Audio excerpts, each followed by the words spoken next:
Comscore नुसार आता isakal.com आहे देशातील नंबर 1 ची मराठी न्यूज वेबसाईट। प्रत्येक अपडेटसाठी isakal.com ला नक्की भेट द्या। सातारा नयबाग पुलाची बिकट स्थिती जाल्ली आसा। या पुलावयल्यान गोंय महाराष्ट्रात येवच करप्यांक खूप त्रास सोंसचे पडटात। या पुलाक घाल्ले रॉड लेगीत दिश्टी पडटात। खंयची वायट घडणूक घडच्या पयलीं संबंधित खात्यान हो पूल दुरुस्त करचो अशी मागणी थळाव्यांनी केल्या।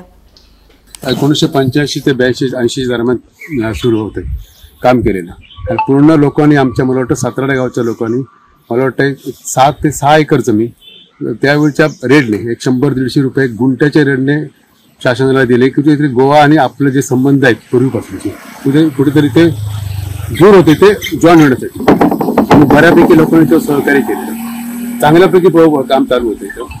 आणि इथं होत असताना इथं फुलाची सध्याची परिस्थिती बघितली तर पूर्णतः नादुरुस्त आहे। म्हणजे आता एका वर्षानंतर येतात 6 महिन्यानंतर येतात आणि थोडीशी डागडुजी करतात जातात। इथं येणारे आमच्याकडे दिवसाला मला वाटते 7 ते 8 हजार इथं पूर्ण गावामध्ये जाणारे आमचे जे रोजगार आहेत जे बेरोजगार आहेत ते कामासाठी तिकडे जातात त्यांना काम मिळतं। भविष्यात पूर्ण इथं काहीतरी अपघात झाला आणि एखादा अपघात जात असताना कुठेतरी त्याची पूर्ण फॅमिली साहेब इथं काय म्हणतात ते डॅमेज होऊ शकते।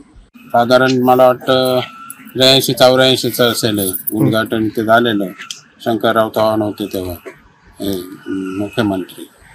आणि आज हे पूल कुंपवत झालेला 2 कारण आहेत। एक म्हणजे ह्याच्यावर दुरुस्तीची हे नाही, म्हणजे आता आम्ही 8 महिने झाले त्यांना निवेदन दिलेलं होतं 8 महिन्यापूर्वी किंवा हे रस्ता हे जे पूल आहे त्यातले ते काटे जे आहे ते कमकुवत झालेले आहेत आणि तुम्ही तातडीने ती दुरुस्त करा। तर त्याच्यावर त्यांनी एकदा बघून गेले पण परत काय निधी काय खर्च घातला नाही। काल परत मी फेब्रुवारीमध्ये त्यांना निवेदन दिलं म्हणजे ग्रामपंचायतीमार्फत की तुम्ही लवकरात लवकर करा ते। तरी त्याने मला तेव्हा काय सांगितलं की आम्ही मंजुरीला पाठवले, निधी नाही आहे आपल्याकडे, आम्ही लवकरात लवकर करून घेतो। पण आजपर्यंत काय त्याने आता हे बराचसा उठाव झाल्यानंतर मला वाटतं त्यांच्या कानापर्यंत ती बातमी पोचली असेल आणि त्यामुळे आता त्याने घेतलं। पण हे सिमेंटाचं आहे, हे सिमेंटाचं कितपत राहू शकेल याची खात्री आम्ही देऊ शकत नाही।